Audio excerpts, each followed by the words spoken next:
Hey, good morning. I'm Patricia Murphy. It's Thursday. This is Seattle Now. It's been a rough week for Washington State ferries as mechanical issues have left some routes with just a single boat. Another problem? How to get rid of decommissioned ferries. Turns out finding someone to take a 400-foot ferry off your hands isn't so easy. Coming up, we'll learn more from journalist Tom Bonsi. But first, let's get you caught up.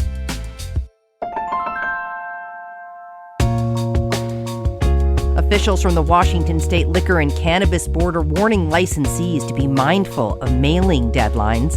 This after the USPS clarified it now considers a postmark to be the date a letter was processed and not the date it was received. The LCB is suggesting that to avoid late fees or penalties, people add a few extra days when mailing time-sensitive documents or consider filing electronically.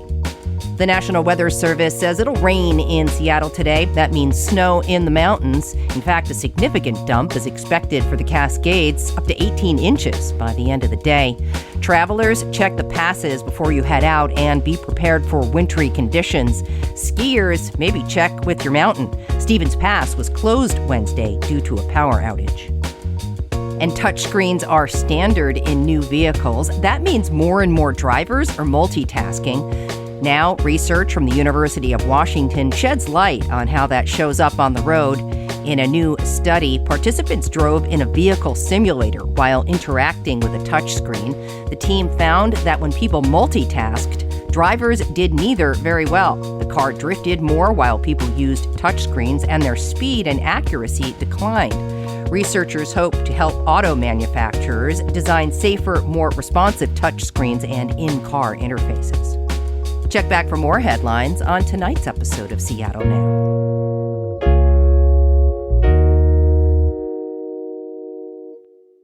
You may have heard the phrase, the two happiest days of a boat owner's life are the day they buy it and the day they sell it. Well, for Washington State ferries, the selling part hasn't been so joyous. In fact, 2 decommissioned ferries are up for sale right now, and they've been sitting on the market for more than 4 years. New hybrid electric ferries are coming in the 2030s, and Washington's current fleet is aging. Just this week, 2 ferries were pulled out of the water due to mechanical issues. As more and more ferries are retired, finding the right owner presents a major challenge. Journalist Tom Bonsi wrote about this conundrum for the Washington State Standard. He's here now to talk about it. Tom, great to see you. So glad to be back here. Yeah, really glad to have you in, Tom. So let's get listeners set up here. Which ferries are for sale? There are 2 options here. You could buy slightly smaller, the KUOW, which is a 87-car ferry or so, built in the late 1950s. Or you could have the Kayak, which you probably have ridden at some point in your life, if not many times. Yeah, one of the super ferry class. So the second oldest category of ferries still in the fleet, and that one is almost 400 feet long, and you can squeeze 144 cars on there if you wanted to stay in the ferry business for some reason.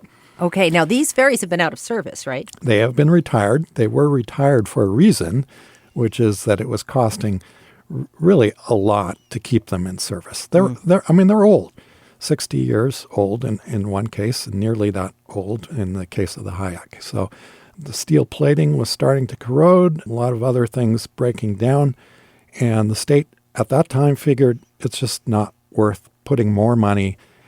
I mean, this is like we're talking tens of millions of dollars, more money into keeping these boats running when we're only going to use them for a few more years until our new ferries come in.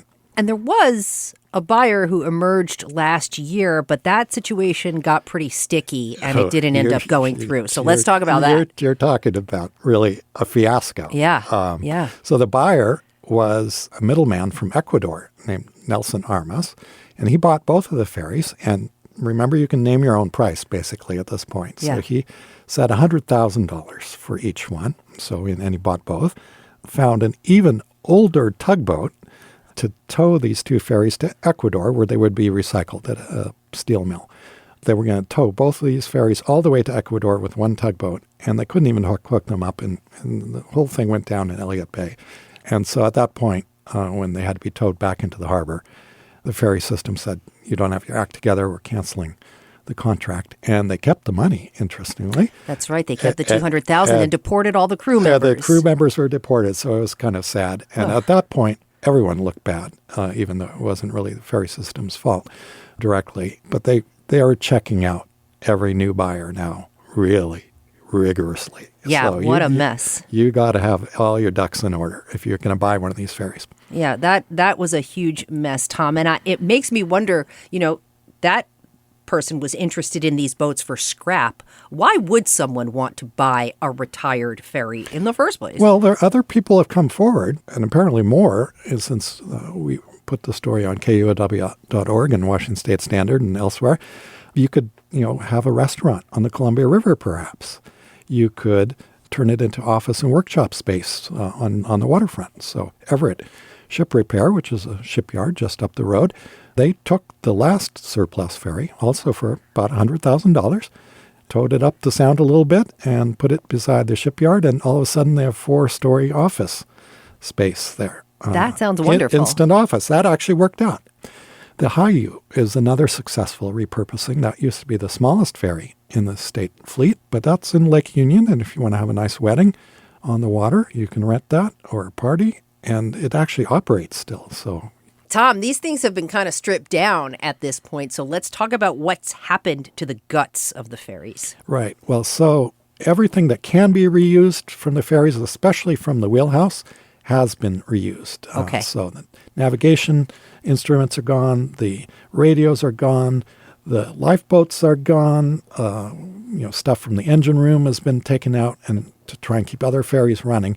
It's so much so that even the horn has been repurposed. And when the Kraken score a goal at Climate Patch Arena, that is the horn from the Hayak.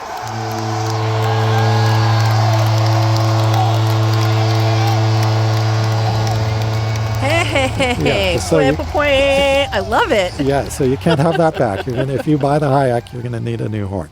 So what I'm hearing from you here, Tom, is that love is not enough, and probably money is not even enough at this point to get it going. Well, so you may have dreams about what you could do with an iconic ferry, because a lot of people do.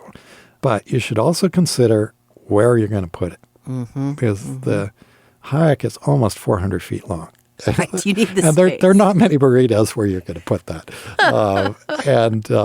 I don't want to pop your bubble if you're thinking about this, but yeah, the Evergreen State, so the smaller version of what you could buy, just to tow it is tens of thousands of dollars to wherever you're going to put it. So Evergreen State ended up bouncing around. I was down in Olympia for a while and was Langley for a little while. Now it's lingering on the Bellingham waterfront. But that's $72,000 a year in moorage. And then you got to insure it. A marina was a little worried that this thing might sink there. So marine insurance, say from Lloyd's of London for the Evergreen State, is $139,000 per year. Wow. So it's not like insuring your car. No. And then, the tabs on that thing must be unreal, Tom. I believe. So, and then you got to keep it floating. So you need a mechanic. Yeah. It's not for me. Yeah. It doesn't sound like it's for you, maybe, but not cost effective. No, but there's the new wrinkle that has come up very recently. The system really wants something to tide us over for the next 5 or 6 years. Oh. There are these 2 old ferries. Oh my gosh. That we said 4 years ago we weren't going to maintain anymore because it cost too much, wouldn't be worth it. But wow. A private company has come forward and said they'll refurbish maybe the Hayak on their dime and lease it back to the state.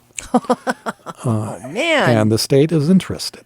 What a radical idea. Yeah, and the question is, how much exactly would it take to get one or both of these retired boats back in operation? And I'm not sure what they would do after the contract runs out. But it's an intriguing idea. What a radical plan. Plan. It is a radical plan, and the risk would be on the private owner. Yeah. Probably, because, like with an old house, open up a big old boat, you're going to find things you didn't expect that are going to make the price more expensive, and then there's got to be a limit to what the state ferry system's willing to pay for leasing it back. So, but I want to keep an eye on that. That'll be, there are going to be a lot of ferry riders that would like to see this happen, including the governor, who has been open to leasing to tide the system over till the new boats come. All right, well, back to the sale situation here. What are the other issues with selling a retired Washington State ferry? Are there regulatory hoops you have to jump through? Yeah. Those hoops have deterred people that have come out of the woodwork before. I mean, as we said, word of mouth has been used up till now to try and market these ferries, and people periodically have the idea, oh, this would be great. I'd renovate it. It's kind of romantic. It is. I mean, you can imagine how popular you would be with your friends if you took them on little cruises in the summer on your own Washington State ferry.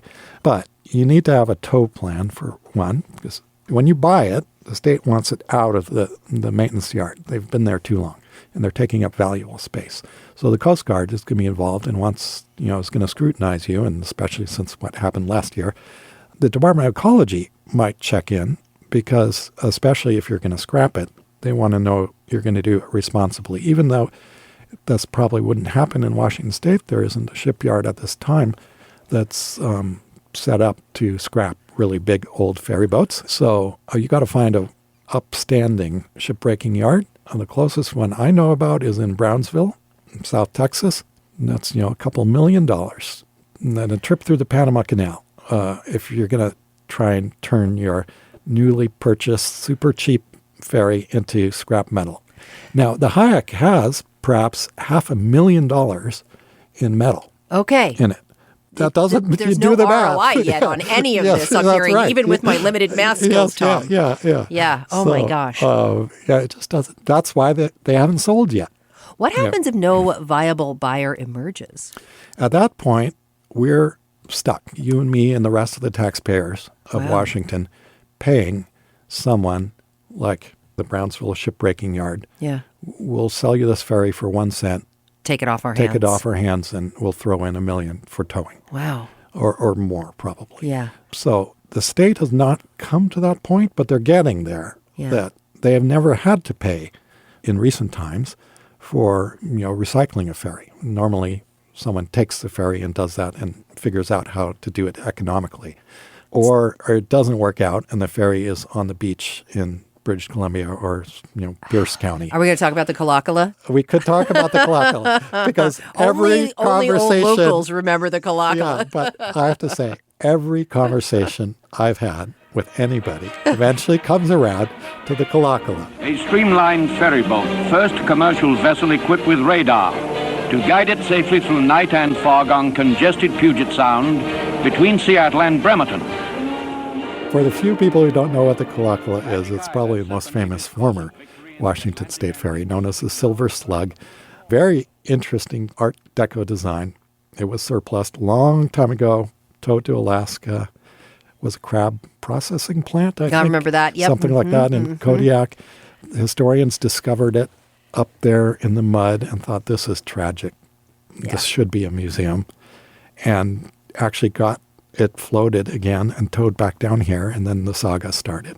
Museum ship doesn't really pan out, and in this case it didn't, and it passed through several ownerships until it was about to sink. An undignified end for a very beautiful ship. Very sad. And again, love is not enough, Tom. Love is not enough. Is the state trying to find people? Who is the narrow market the state is trying to recruit in to take care of these ferries for us at this point? Well, as we said, it was word of mouth. Yeah. People in the business know each other, but that didn't sell it well enough. I did a story that got pretty widely carried, and others have written about this. So at this point, the state is going to actually try and do something more formal. Some years in the past, they had an auction. There was once an eBay auction where you could buy a state ferry that worked. In this case, they're doing something called an RFP, which is a very bureaucratic way of saying, everybody send your idea at the same time by this deadline, which is this Friday. Okay. So 5 o'clock this Friday, if you want to get your act together. Pull it together. If the love and the money are there. It doesn't take much money to get into the game at this point, but you got to have a plan worked out. And then the state ferry system is going to look all the ideas in the rest of January together. Be they scrapping once, refurbishing, lease back, and, restaurant in the Columbia. Consider their options. Yeah, and find the most plausible one, and hopefully, finally, then, these ferries will get a new home. All right, well, before I let you go, we touched on this a little bit, but Governor Ferguson recently released his budget proposal for buying some new ferries. Let's talk about what's in it and when we can expect some new boats in the water with that delay you mentioned. Yeah, so we got the first 3 lined up. These are hybrid electric 160-car ferries. They are going to be built in Florida. The state needs 16 new ferries eventually by about 2040. So we got 3 paid for. They're very expensive. So the governor is proposing to buy the next 3. So then we have 6 new ferries. And at this pace, about 1 a year, 2030 onwards. But he's proposing to borrow for the next 3. So we're going to go to the bond market for $1 billion, backed up by gas tax, which just went up. So there is some capacity to borrow in the state to buy those next 3. Well, maybe these will last longer than the ones we have now because they are electric. We'll see. That's still saltwater, and It that's is. a pretty hard job they do. It's not always smooth sailing for the ferries around 60 here. years is a long time to keep any piece of machinery going, let alone a ferry. It really is. And as we're learning right now, it's really hard to get rid of them, Tom. Yeah. Tom Bonsi is a freelance journalist. You can read his story in the Washington State Standard. Thanks for coming in. My pleasure. Appreciate you listening to Seattle Now, and thanks so much to our generous financial donors for your support. Today's episode was produced by Andy Hurst. It was edited by Caroline Chamberlain Gomez. Our production team also includes Vaughn Jones, Brooklyn Jamerson Flowers, and Paige Browning. Greg Kramer does our theme music. Seattle Now and KUOW Public Radio are members of the NPR network. I'm Patricia Murphy. See you soon.